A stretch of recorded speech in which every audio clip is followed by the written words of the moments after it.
Yeah, just rename. Yeah, hi, I am Vishwas. I am from India. Okay, cool. From India. I am from France. Je ne peux parler français. Oui, je peux parler français. Merci beaucoup, Ajahn. Okay. Good. Okay. So, Dhamma Ajahn is here. Let's all pay respects to Dhamma Ajahn together. Well. Okay, so make it short. Where are all your questions? Okay. So, if you have questions, you can raise your hand or you unmute yourself. Hello. Okay. Go ahead. Vishwash. Yeah. Yeah, I'm very happy to see you, Guruji. I watched some of your videos. So my question is, for someone like me, who is doing law and but still wants to go ahead in spirituality and he still wants to go ahead. So what do you suggest to somebody like me? I cannot leave my home, but I still want to move ahead. And so how should I spend my day? Like how should I move ahead? Guruji? Thank you. First of all, find a very quiet town where there's not much going on.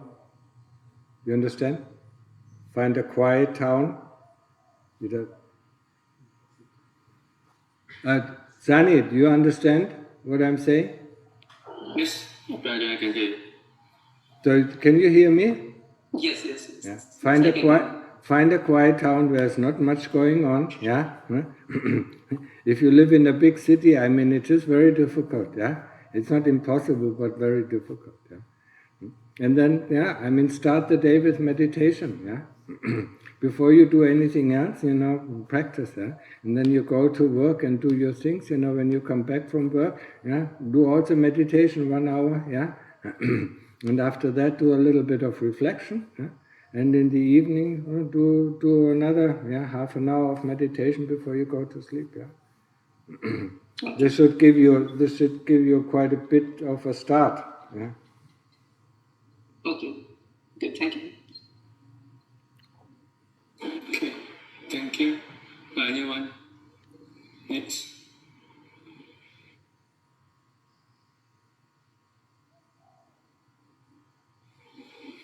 Anyone? You can just raise your hand in Zoom.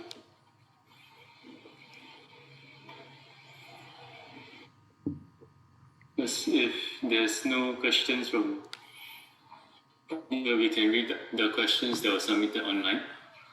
Okay. Okay. Yeah. So this first question, dear sir, in the beginning of Anapanasati meditation, is it okay to name the breath in the mind using words to put labels on it, like in breathing out, pause between the breaths, beginning, end of the breath, long breath, short breath, and so on? It is okay in the beginning, yeah, but I mean, if this goes on for half a year, I mean, then you should stop it. Yeah. So in the beginning, it is okay. Yeah? I mean, and then more and more get to the knowing of it. Yeah? And the knowing is different from putting labels on. Yes, you can say the shortest breath, the breath is short, yeah, or the breath is disturbed, or the breath is detailed. Yeah? Just to get a handle to the knowingness, yeah? Because the knowingness of the breath comes before you actually formulate it. Yeah? So it can be helpful, yeah, but don't do it too long. Okay? Next question. Greetings, Ajahn. Can you please advise on how to work with arising pleasant feelings? I find myself struggling to understand if I should see them as impermanent and not get wrapped up in their pleasantness, or to let the feelings arise, continue to stay with the object, cultivating the pleasant and dropping contemplation of impermanence. I feel like the first way I accidentally dropped the object by picking up a new one. Does this by chance depend on the type of meditation that you are doing? My primary practices are metta, breath, and death contemplation.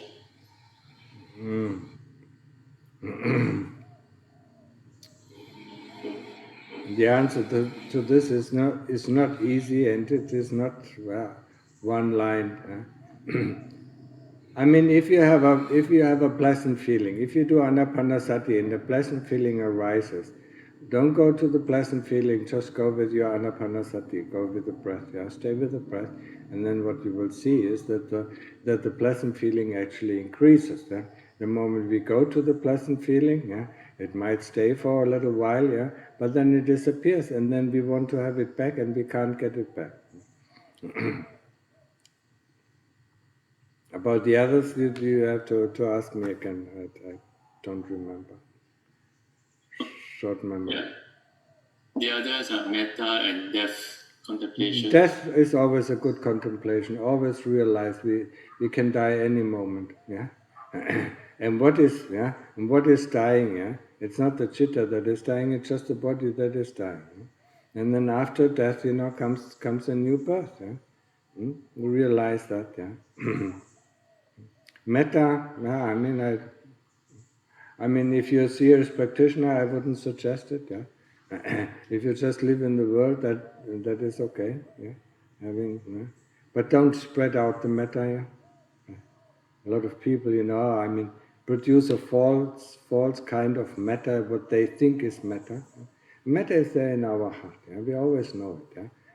Yeah? All what we do is invite the people to take part of the metta in our heart. Yeah? And especially the devas will show us the way to our heart. I mean, it's much easier. You don't have to produce something and send it out. What is very dominant in the Western cultures.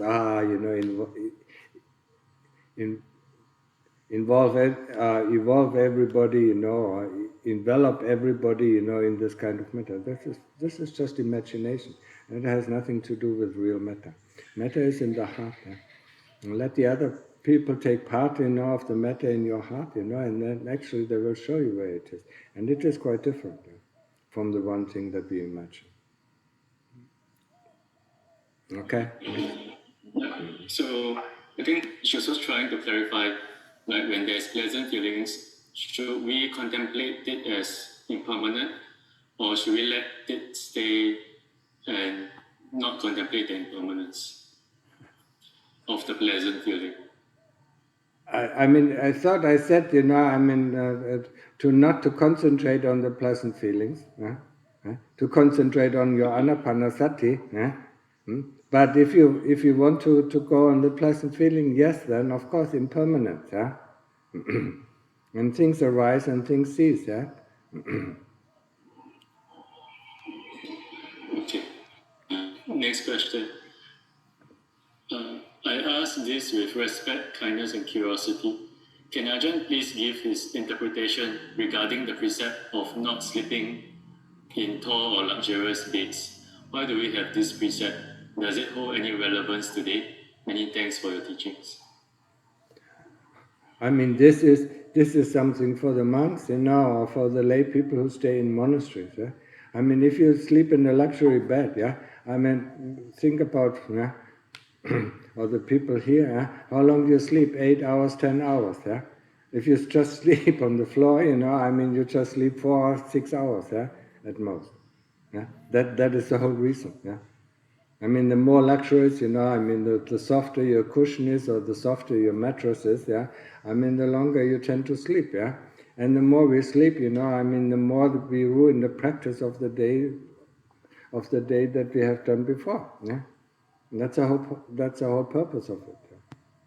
And sleep on your side, yeah. 4 hours, yeah. I'm talking about people who live in the monastery, four to in the beginning maybe 5 hours, yeah? 4 hours, yeah. And then if you get really into going, it's 2 hours. You don't need a lot of sleep, yeah? Especially if you can rest in samadhi, yeah? That is more than sleep, yeah? Okay. Next question. Is Understood? the word kilesa the same as Verstanden? kama or sankara? Sorry? is the word kilesa the same as karma or sankhara? No. The kilesas are the fangs of avijja, yeah? that constantly, you can think of the kilesas as the billboards that announce this and announces, try to lure us in doing this and try to lure us in doing that, yeah? I mean, the result of our action is karma, yeah? I mean, the results of our words, the results of our thoughts, and the results of our actions are karma, yeah? What was the other one? Sankara? Sankhara is thought formation, yeah? It has, I mean, it's just one part, yeah? So it has nothing to do, with the kilesas. I mean, I emphasize it, yeah? The 5 groups, or the 5 khandhas, huh? Rupa, Vedana, Sanya, Sankhara, Vijnana, huh? Is a toolkit that either the kilesas can use or the Dhamma can use. Huh? It's neutral. It's completely neutral. Yeah? It's not the kilesas. Sankharas are not the kilesas. Yeah? Or memory is not the kilesas. Yeah? And the kilesas bring up the memory that, entices us to do this or to do that. Yeah? Or look for this or look for that. It's the same with the sankharas, or it's the same with the feelings. Yeah? So, I mean, it's a toolbox. The 5 groups, the 5 khandhas are a toolbox that both, whoever sits on the throne, yeah, Mahabodh said it, whoever sits on the throne has the full reign over the 5 khandhas, yeah, and he will use it. If it is avijja, yeah, and kilesas are the fangs of avijja, are the soldiers, yeah. As I said before, I mean, the soldiers are in 3 groups, yeah.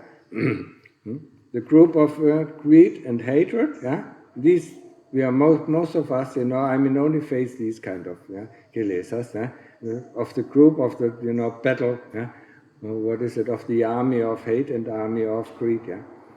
And then behind that, is the army of delusion, yeah. And then, when we fought, fought all 3 armies, yeah, and there's nothing left of it, then we still have the mastermind, avijja, behind it. Okay? Okay, next question.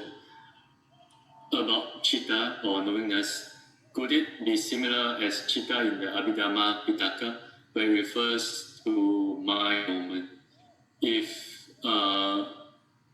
chitta is, or knowingness is the same as the chitta in Abhidhamma, can kilesa be related to cetasika or mental factors that arise and cease together with the chitta?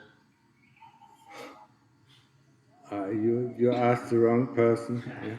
You asked. I have not the slightest idea about Abhidhamma. I never studied it. Yeah?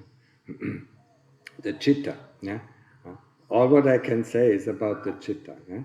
The Dhamma, yeah, is within the chitta, and the kilesas avijja is within the chitta. Yeah?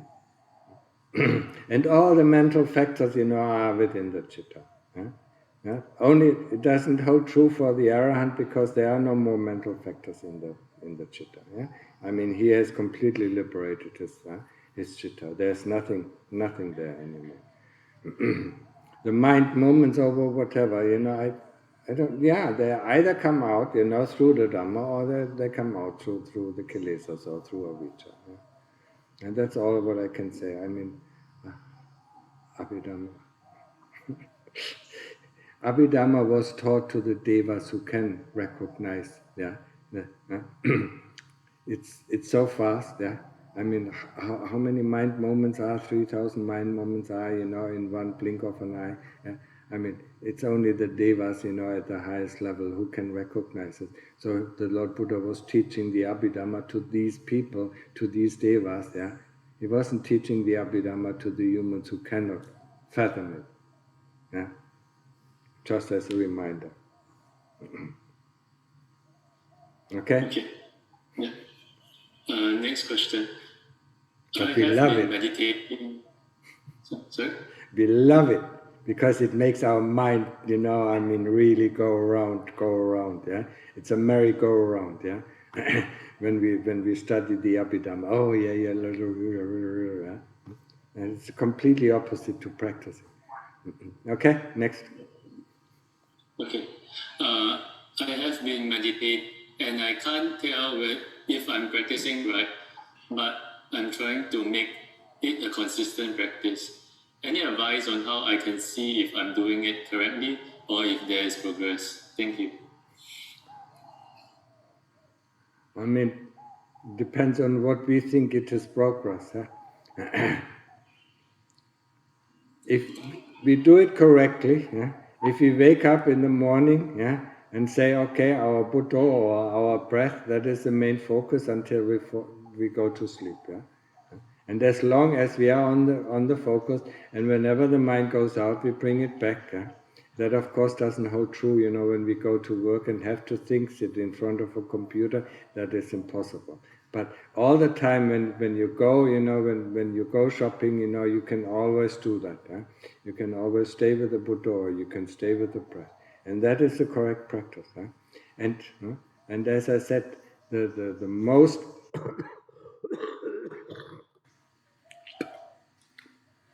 the most fruitful thing is the daily reflection in around the evening, making a daily reflection of what happened during the day, and see the things that went well, or see the things that did not go well. And then you're on the right track. As long, I mean, it is very easy. Even here in the monastery, am I with my Buddha? No? Okay, then I go back to my Buddha. That is the correct thing.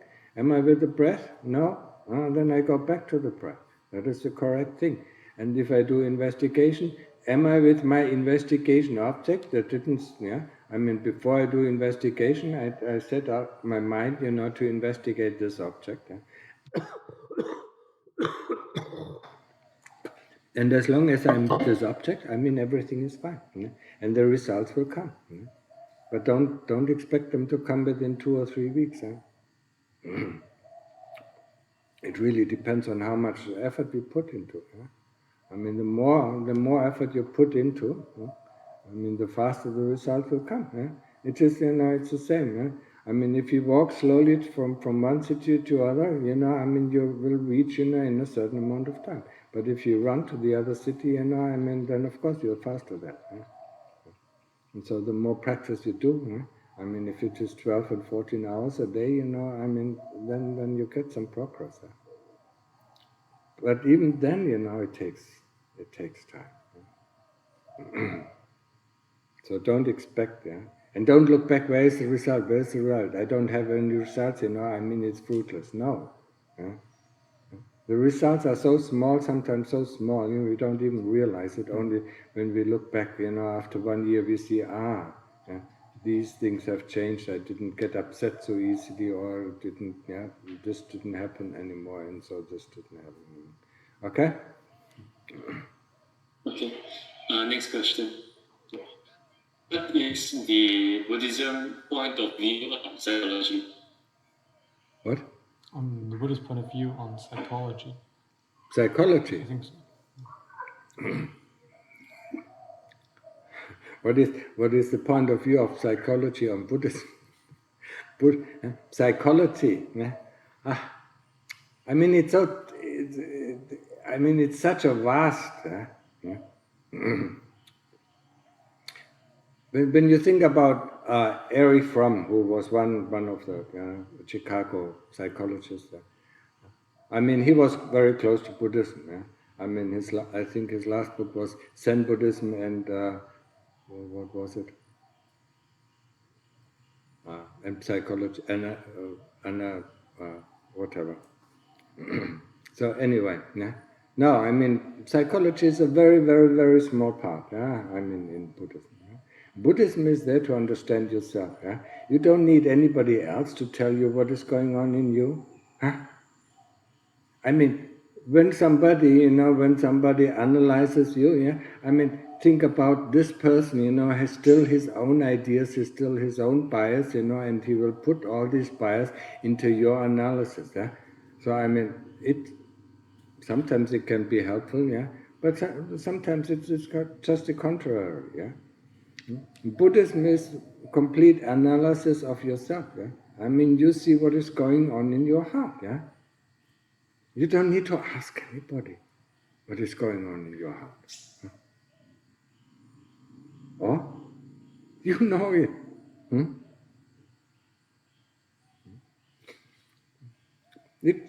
It might be helpful, for people who are completely unstable and who cannot meditate, then this might be helpful, yeah? But otherwise, I saw when I went, when was that? I think 91, when I was in England, yeah? I saw the bhikkhus running to psychoanalysts, and then I said, what the hell is going on? Yeah? It's completely wrong. And then there was a Buddhist, 91, that is long time ago, 30 years or what? Yeah, pretty much 30 years ago. And they had all these Buddhist psychology and so on. No, I don't agree with this. Yeah. I mean, if you want to understand yourself, just get into your heart, and you will see everything. It's open there. Yeah? And if you're kind of strong person, I mean, you can deal with all these things. Yeah? Okay. Okay. Next question. Can the Venerable give practical advice against the 5 hindrances?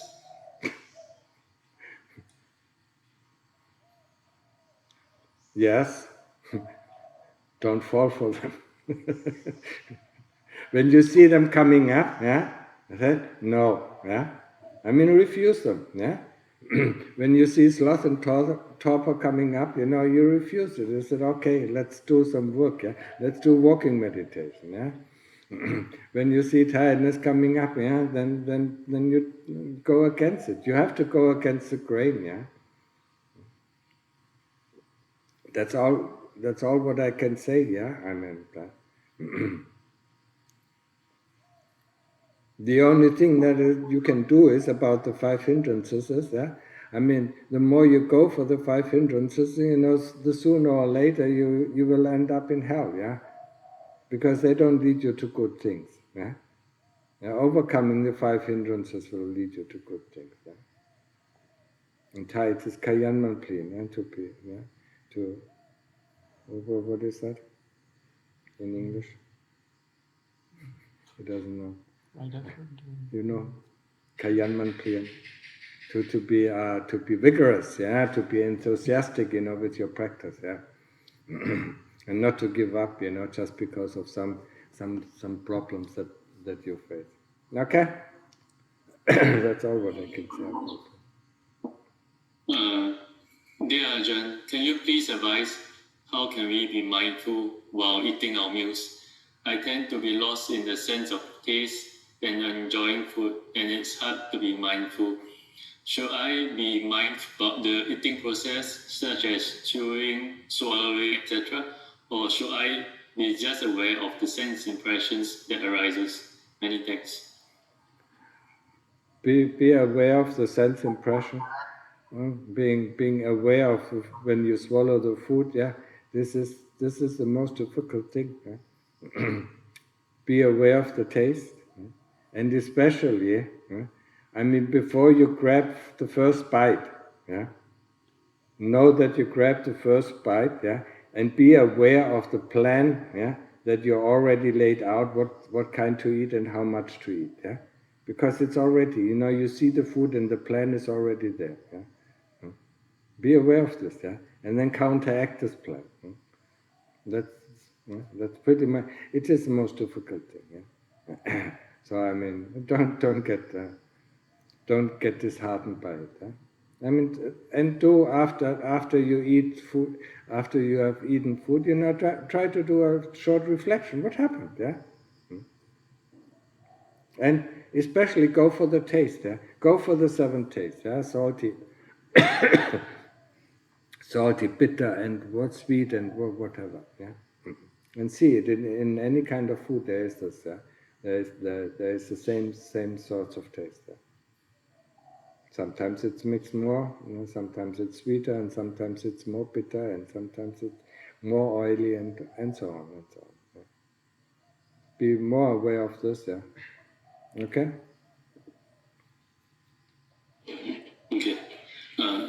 next question. Dear Ajahn, it is said that chanting gives rise to merits. Example, chanting Itipiso 108 times. Can Ajahn please advise how can we gain merits by chanting? Is it that we need to internalize the meaning of each chant, or we must chant mindfully? Thank you, Ajahn.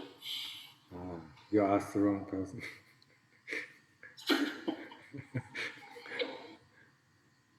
I mean, what I know about chanting is it gives a certain calmness of the mind, and that's why there are some protection chants, there are this kind of chants, but I'm personally not into it. Yeah, I'm not a person who is really much into chanting.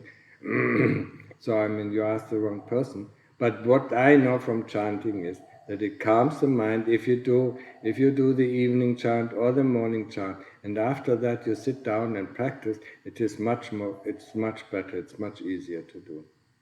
That's all what I know. Okay, Ajahn.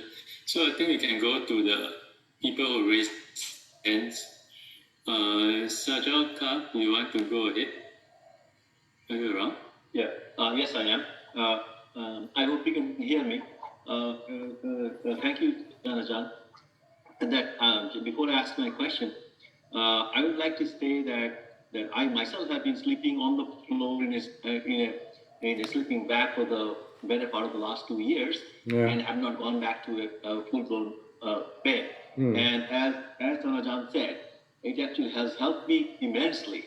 That is immense in terms of sitting meditations at home, and also when I get up and the amount of dreaming and all those things are significantly actually reduced, and I'm not going to go back to sleep on a real bed for the rest of my life. So that's one thing. And another thing, of course, connected to the practice is good, and I have listened to him quite intently, and so cut down on the food intake in the afternoon or something whenever I can, and that also helps. So the people who are trying to think about the giving up on the bed or compromise on it, I think that's a good decision to do. So that is the first part of just my comment. My question to Ajahn would be that in one of your discourses or talks that you gave before, that you kind of in a nice way discourage people to suddenly ordain, and now then you said that in your monastery it is possible for the lay practitioners, the older people also can actually come and join in and live there and keep the precepts and stay there. So I would like to know that is it on your the monastery website, or where can I find the details of that, and what is required of the people who are thinking about doing that? Sort of like lay out the 1, 2, 3, 4, 5 of the things that I can see and read and see what needs to be done. Thank you. That's my question. I mean, first of all, I mean, you have to realize what it takes you to come to Thailand. Then if you're in the monastery, I mean, you're just required to keep the 8 precepts and practice. That's all, yeah. I discourage, I discourage, from people, become monks, because, I mean, most of them, they take off the robes after 3 months, and we have to train them, and that's what I don't want, I mean, if you're lay person, you can come and go anytime you wish to, and we don't have to put you through training. We just have to let you a few things to know, what is proper and what is not proper in the monastery. Okay. Okay. Thank you. Where are you from? Where are you? I'm from Silver Spring, Maryland, USA. What? From the East Coast.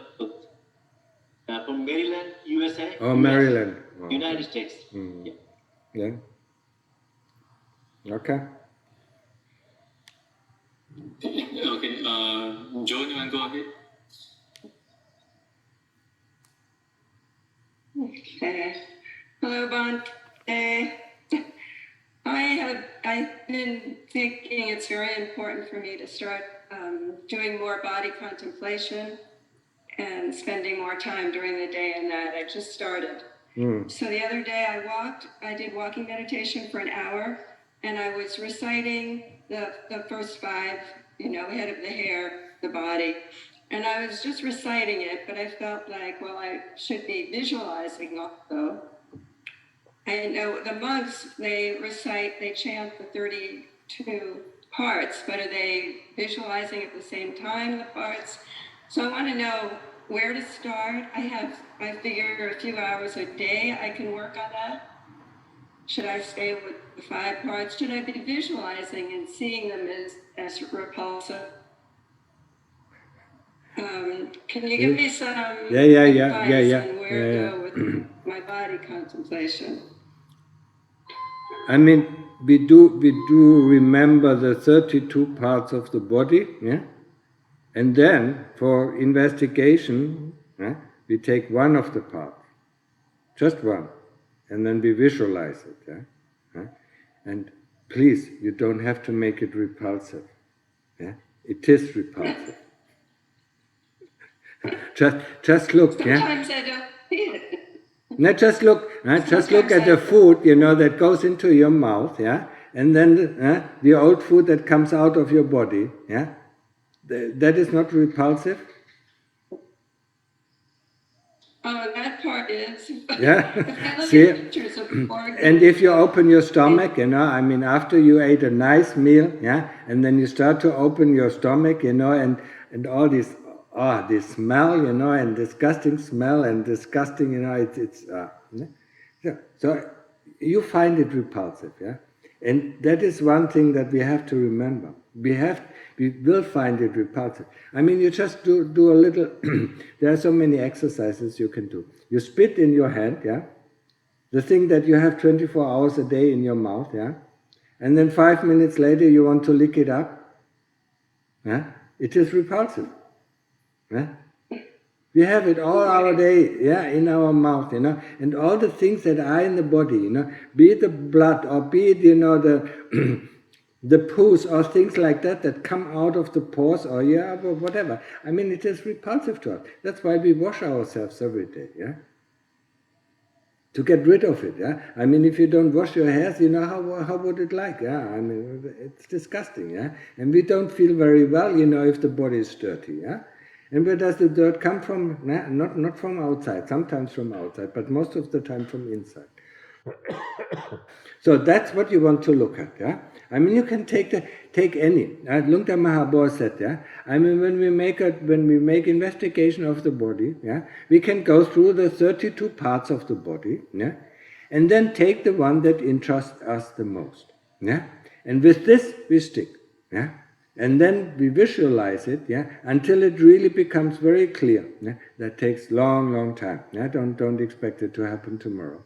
We visualize it, you know, with our internal eyes until it becomes very clear. And then we do all sorts of things. We cut it up, you know, we look at the consistency of it, you know, and whatever you want, yeah. Put some fire under it and see, you know, how it burns. And the next time you take another part, yeah.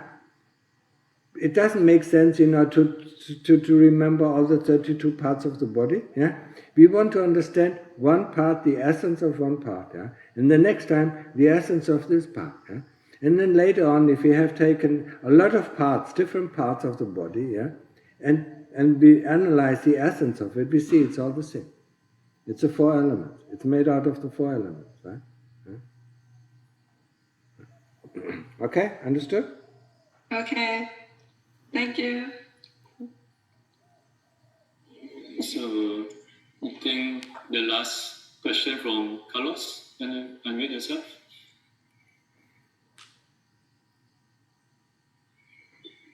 Can you hear me now? Yes. Yes, I can hear you. Okay. Good morning.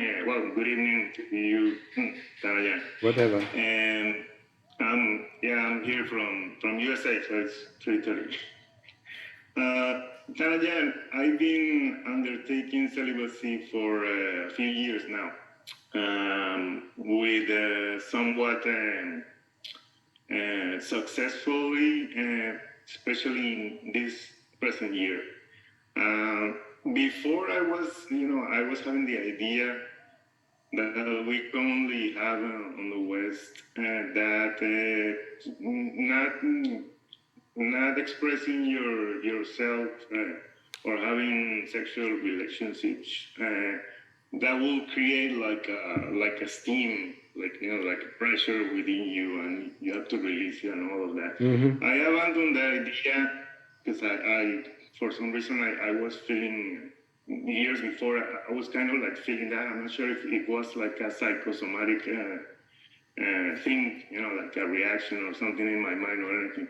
I let go of that idea, and I'm finding now easier, and I don't really feel that pressure. I'm not sure if it's because I've been meditating more or... Anyway, my question to you, Tanajan, is just what can you advise to me regarding celibacy?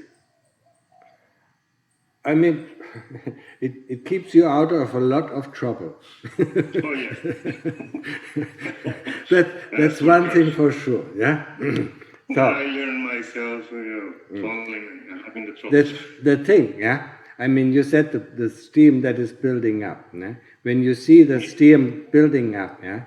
Take any book, that has, disgusting pictures of the body, yeah? And the moment you look at these disgusting pictures of the body, the steam will disappear.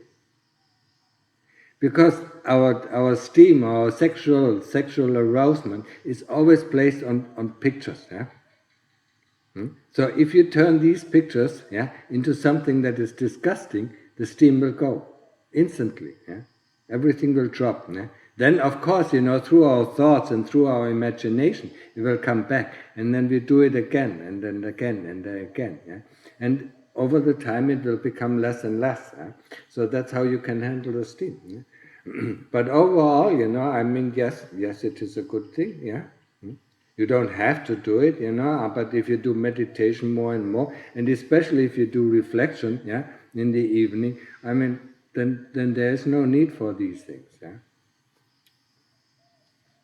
Okay? Because I've been practicing Asuba, I actually downloaded and printed the Tanajan Mahabu's book. Yeah. And it helps to some extent. But I still struggle when I see, female. It is there, is the attraction. Yeah. I'm better now. I catch myself like instantly, and I start to, telling my mind, well, this is just flesh, and it's disgusting, and it is actually, and it comes down, but still, the impulse is really strong. Yeah. So I mean, if you catch yourself looking at a beautiful woman, I mean, just take the skin off, yeah. Learn this, I mean, it is very helpful. Learn to take the skin off a person, and it will be without interest to us. Yeah? Of course, there will be situations, I mean, it will take some time, I mean, especially this is one of the worst things, yeah. Raga tanha, or sensual desire. This is the strongest. So I mean, be patient, yeah.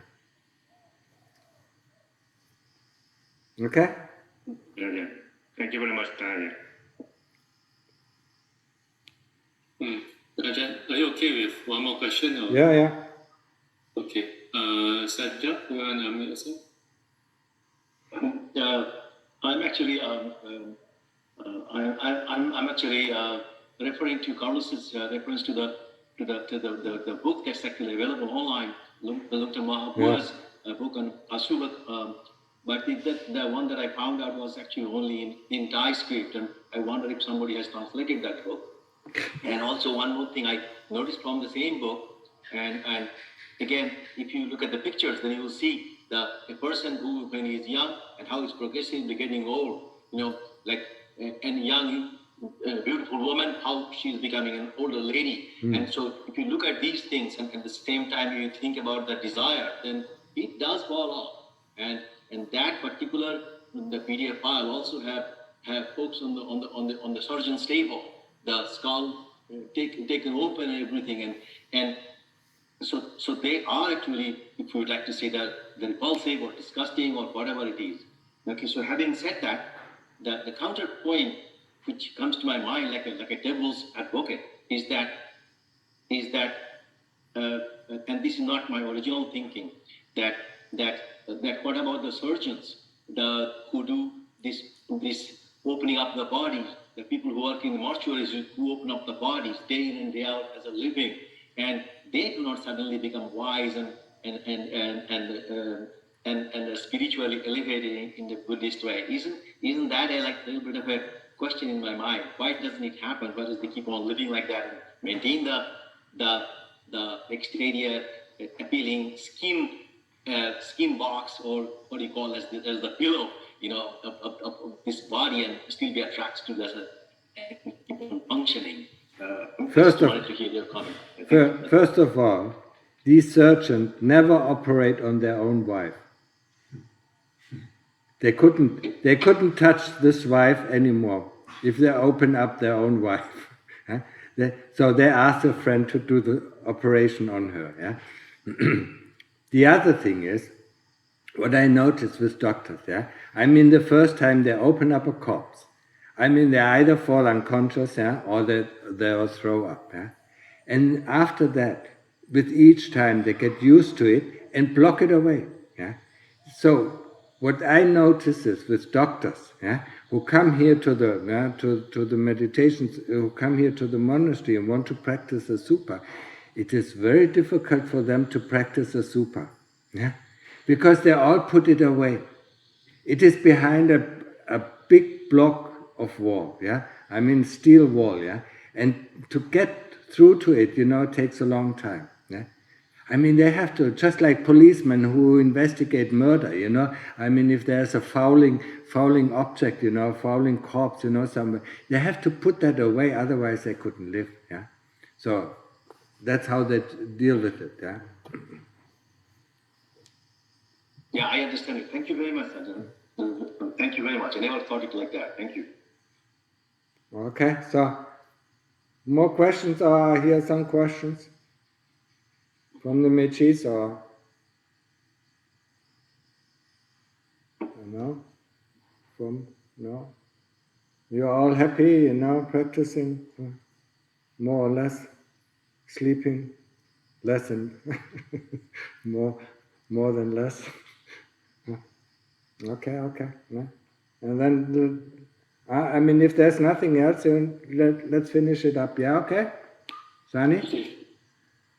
Yes, thank you, Ajahn, for there's committing nothing. to have the session for us today. You're welcome.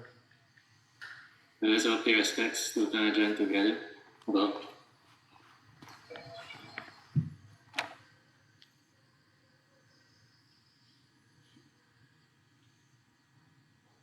Ajahn, hope you feel better soon. Yeah, tomorrow it's gone. It was just one hard day, one tough day. Yeah, that's all. Thank you, everyone.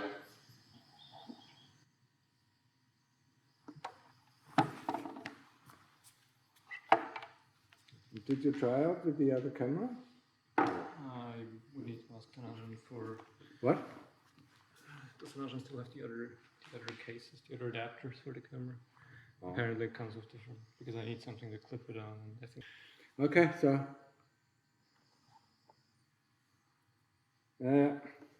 let's go back to work.